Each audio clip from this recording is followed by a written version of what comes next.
歡迎來到耶穌基督視頻，這是一種新的視頻格式。我們要做一些非常短的視頻，不會有開場視頻，直接進入打孔聖經學習。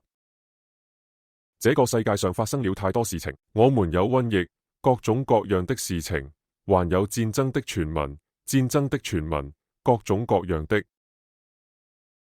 上帝把這些短視頻放在我心上。這些短視頻大概每段只有幾分鐘。這次討論將聚焦於一個單一的話題，有時會是很難的話題。其實很多時候這些話題都很難，一切都會圍繞世界末日展開，一切都將圍繞啟示錄展開。我們擁有超過425個免費視頻 ，Facebook、X、Rumble、Instagram 上有近15000名粉絲，一切都是關於世界末日的。歡迎，好了，歡迎來到第二段短版啟示錄視頻。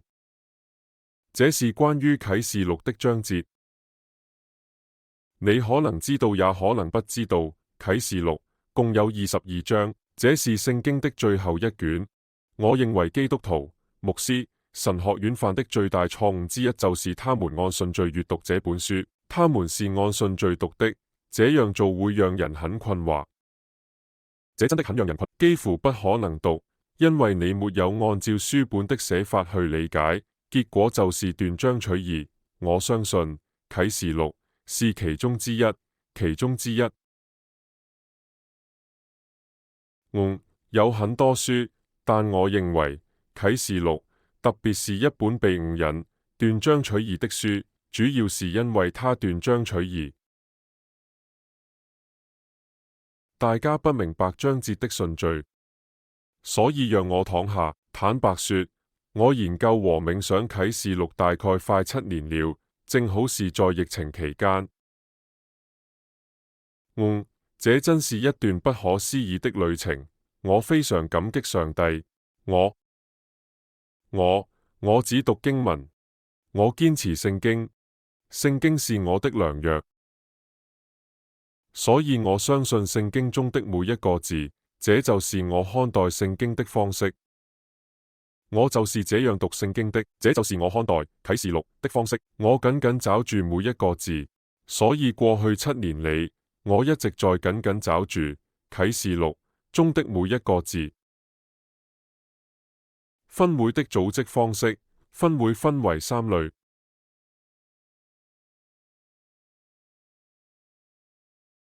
一個是信息豐富的，第二個是預言性的，第三個是天堂。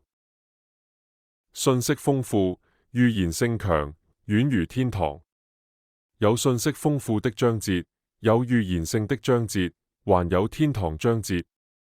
那是什麼意思？這些信息豐富的章節提供了關於預言的更多信息。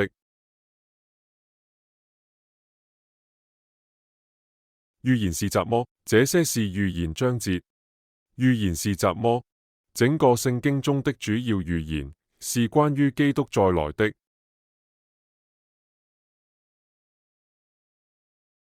通過啟示錄，他帶你經歷這段先知章節的旅程，而這個預言講述的是基督的再來。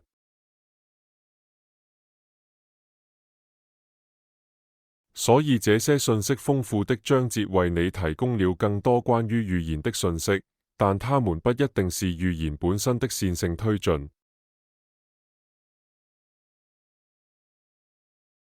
希望這樣說得通。第3類，我稱之為天堂章節。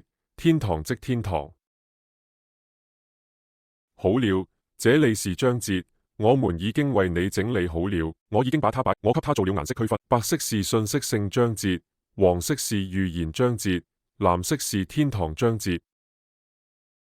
我建議你拍張快照，這樣你就有了。所以在我們通過這22章和這項研究的過程中，你會看到哪些章節提供了信息，哪些章節是預言。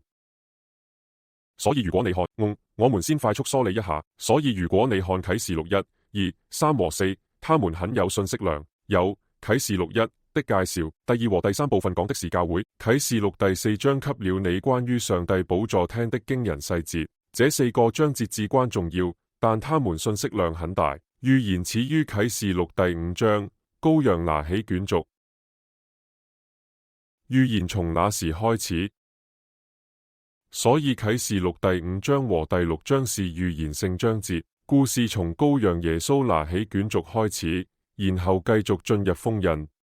啟示錄第7章再次回歸為一個信息豐富的章節，為什麼？因為它不是關於預言本身，而是提供了關於兩個基督徒群體的額外信息。144000人和龐大的群眾。啟示錄第8章和第9章講的是第7封印，第7封印是號角。這現在又回到了預言中，所以我們繼續講啟示錄第8章和第9章的預言章節。啟示錄第10章是如何閱讀啟示錄，內容豐富。啟示錄11章兩個見證人，具有預言性。啟示錄第12章詳細介紹了撒旦如何被逐出天堂，內容豐富，同時也包含了啟示錄第13章和第14章。第13集講的是兩頭野獸。啟示錄第14章講的是耶穌，還有144000人。以及我所說的麥子和猴子，這些都與福音書有關，內容豐富。13和14是信息豐富的，15到20是預言，15和16是碗，預言性。17和18講述偉大的城市巴比倫。19章和20章講述了基督的再來和基督的統治。基督的再來是啟示錄第19章。啟示錄20章是基督的統治和撒旦的毀滅和審判。最後2章我稱之為天堂章節，被稱為新耶路撒冷，這就是天堂。啟示錄21章和啟示錄22章。先拍個快照，這樣你就知道哪些是信息性章節，哪些是預言章節，哪些是天堂章節。先知章節分別是啟示錄5、6、8、9、11、15、16、17、18、19、20章。所有信息豐富的章節，第1、2、3、4、7、10、12、13、14章都提供了關於預言的額外信息，也就是基督的再來。奉耶穌的名，